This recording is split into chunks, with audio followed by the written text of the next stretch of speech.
am making a video on a video that came out 4 years ago. Oh boy, I'm early. No, but seriously though, I was originally going to make this video back in 2018, but I scrapped it due to personal reasons. However, the video I am hitting today is still really flawed, and I have not seen anybody else cover it, so I felt like it would make for a good retrospective commentary. Oh yeah, and also the video I'm covering is a top 5 worst Pixar movies list. Hey guys, what's up? This is Blaze the movie fan, and it's time for another countdown video. This time I will be counting down what are, in my opinion, the worst Pixar movies. Now some of you might expect Cars 2 to be on this list, and I'm sorry to disappoint you, it won't be on this list. Because I personally think that Cars 2 is fucking awesome. In fact, if I were to make an opposite countdown to this, it would be on there for sure. That's it. Disliked, unsubscribed, and reported, because having an opposing opinion from me infringes on my rights. And that was my impression of your average movie reviewer. Thank you very much. Thank you. Thank you. Now I'm aware that there are some movies on there that are beloved, and I just would like to say that if you like any of these movies, that's fine, I respect your opinion. This is just my opinion on those movies. Now I'm not saying it's my opinion to shield from criticism, far from it. In fact, if you have legit issues with my reasons behind my opinion, feel free to criticize those reasons. And that's why I'm criticizing them over 4 years later. God, I need to find more relevant commentary material. Anyway, without further ado, let's dive in. Number 5.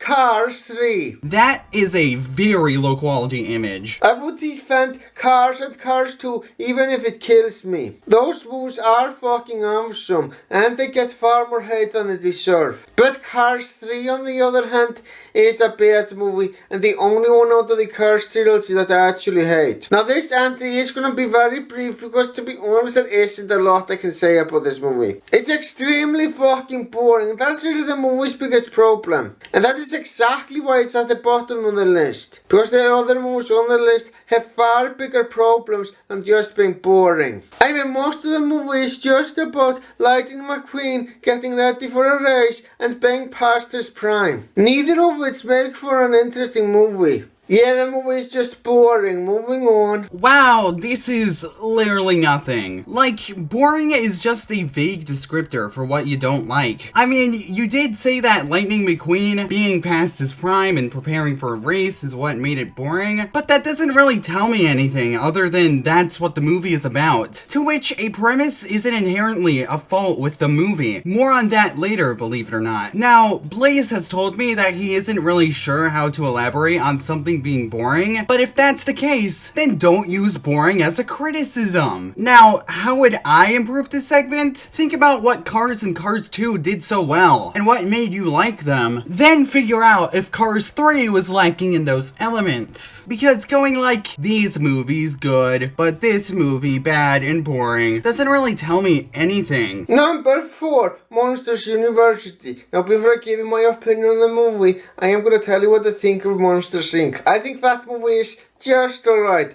I don't think it's bad, I don't think it's good, I think it's just alright. What was the point of this? You don't really bring up Monsters Inc. for the rest of the segment in a significant way, and it has no effect on your thoughts on Monsters U, so this was ultimately pointless. The prequel on the other hand is fucking awful. Says the guy who likes Cars 2. Comedy is when you make fun of someone for what they like. Now don't get me wrong, I totally understand why a prequel was made. A lot of people love Monsters Inc. I'm not one of those people, obviously, but it doesn't change the fact though that there are a lot of people who do. With that being said, Monsters University is fucking awful. Again, what was the point of this? Like, you pointed out why Monsters U exists, but like, what did this add? It had no overall effect on the movie or your enjoyment of the movie, since you're about to tell us why you didn't really like it, so why is it here? My biggest problem with this movie is that Mike Wally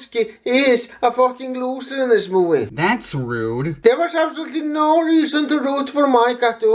In fact, throughout the movie, I was convinced that he wasn't getting anywhere in the Monsters University. And when you make the protagonist such a fucking loser who is not worth rooting for at all, you really have a problem. I mean seriously, he was fucking studying about what it means to be a monster.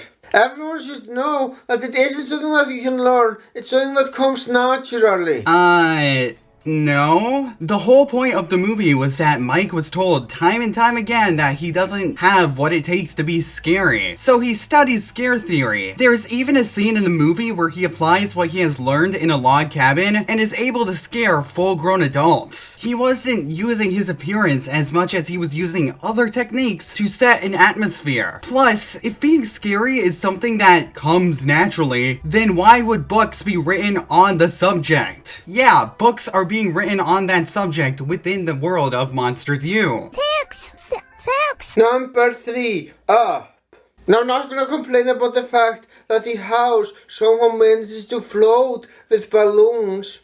I understand that this is a cartoon and therefore it doesn't follow real life logic. Surprisingly, I have no problem with that whatsoever. But there are many problems that I have with this movie. The main one being that the protagonist is a boring old man. I mean seriously, there's nothing even remotely interesting about this guy. You know, besides being able to make his house float, and this is why we don't use boring as a buzzword. Like, yeah, boringness is subjective, I understand that, but I'm getting really upset with how it's essentially your fill-in-the-blank term for whatever you don't like. Boring isn't a buzzword. You have to put effort into conveying that something is boring. Not to mention Carl's dream doesn't even make any sense. And yeah, that is the name of the protagonist. He apparently wants to move his house to a cliff somewhere far, far away. Okay, who the hell would want to do that? Why would you want to move your house to a cliff far away from everything? That just doesn't make sense. Yeah, that's a much bigger problem I have with the movie than the fact that the house somehow floats with balloons. Did you not pay attention to the movie's prologue? Carl wants to move his house to a cliff because that cliff was over Paradise Falls, the place he wanted to travel to with his wife Ellie, but they were not able to go because he could not afford it. Oh, and another huge problem that I have with the movie is the fact that Russell is so fucking annoying. I mean seriously, I just wanted that annoying kid to shut the fuck up and go away. He serves no purpose to the movie other than to annoy me. Except for the fact that Russell does serve a purpose though. He's not there just to be annoying. He fits the themes of moving on. Carl bonds with Russell since he misses his father, much like how Carl misses Ellie, and since Carl was unable to have a son of his own, despite planning to have one with Ellie in the prologue, Russell serves as a surrogate son or grandson of sorts. And Russell wants to escort a bird out of harm's way. And he gives Carl someone to talk to so then he's not just awkwardly talking to himself the entire time, like I was when I wrote the script for this commentary. I'm so lonely. Plus, I'd argue that Russell is a realistic portrayal of a kid, since kids are annoying, but then I'm just venting about hearing kids cry in the grocery store. Seriously, fuck this movie. Doing your mom. Doing your mom. Number 2, Ratatouille. I don't know if that pun was intentional or not, but I hate it. Now can anyone honestly tell me that a rat cooking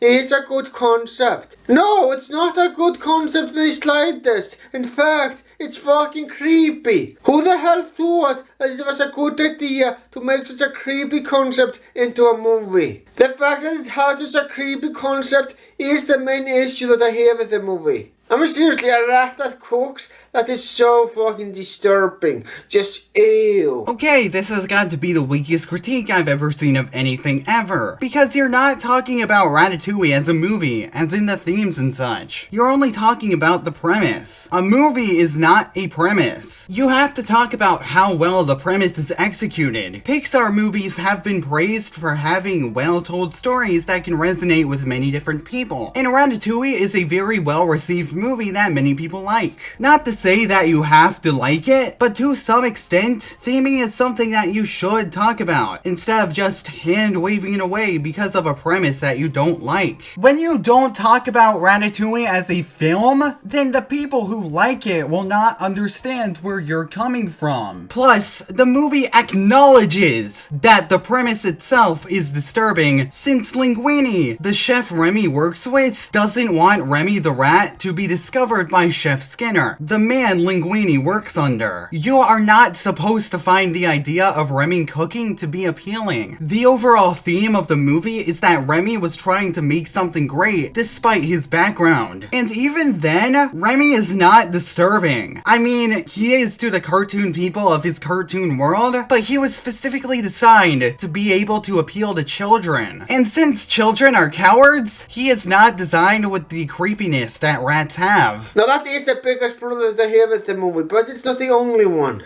Another problem that I have with the movie is the fact that Remy is an extremely boring protagonist. I didn't care about that rat at all. I am going to punch a wall. And not to mention the ghost stuff. Ghost stuff is so fucking annoying. I mean, seriously, I couldn't stand him. Why won't you elaborate? Because elaboration killed my grandma, okay? But another big problem that I have with the movie is the fact that I was rooting for the villain far more than I was rooting for the protagonist. If I root for the villain rather than the protagonist, it really shows bad writing. Not inherently. A lot of people like characters like Maleficent more than Sleeping Beauty because she has a more memorable personality, and therefore rooted for her, for example. And this sentiment can apply to several classic Disney villains because audiences like the way they are written. This just seems like an arbitrary standard on how something ought to be written. I mean, seriously, Chef Skinner doesn't want that rat anywhere near the kitchen. And you know what? That makes complete sense. Because like I said before, a rat cooking is very fucking creepy. Seriously, I wanted this guy to win in the end. He's so fucking awesome. The best part about the movie. The only good part about the movie, as a matter of fact. He's right on everything that he wants to accomplish. So Chef Skinner is a decent character with good motivations, but if the movie has you siding with the villain, then that's bad writing? Do you not see how contradictory that is? Oh, and the message that everyone can cook is also complete bullshit. There's literally nothing that everybody can do. There's always at least one person who sucks at something. And when it comes to cooking, it's no different. There do exist people who can't cook to save their fucking lives. So no, not everybody can cook. Seriously, fuck this movie. You know what? I agree with you. Not about having sex with the movie, but I do agree that not everyone can cook. You want to know who else agrees with you? The movie itself. In the past, I have made no secret of my disdain for Chef Gusteau's famous motto, anyone can cook. But I realize only now do I truly understand what he meant.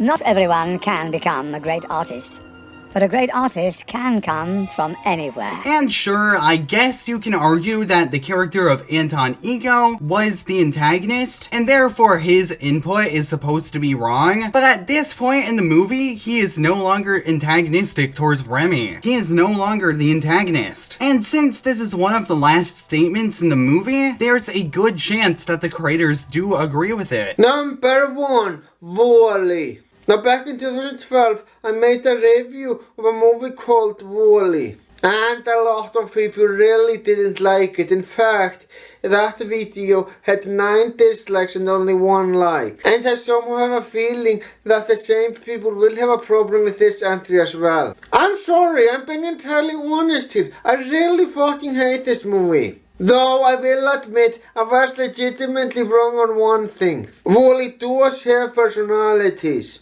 But it doesn't change my opinion that I think Wally is an extremely fucking boring character. He might have personalities, but none of these personalities are interesting. I wanna freaking die. I want to die. The first half an hour of the movie or so was a complete waste of time. I mean, seriously, it was so fucking boring. All that happened is that Wally was at a deserted planet with nothing going on. But when Eve came around, the movie started to become more interesting. And by more interesting, I don't mean in a good way. I mean more interesting because of how bad it is. How can you say that the movie's first half has nothing going on? Which, by the way, is completely false, since it establishes the type of character that Wally is, and is a waste of time, only to acknowledge Eve's premise when she's in the movie's first half. After Wally gets to a space station, he does nothing but cause trouble.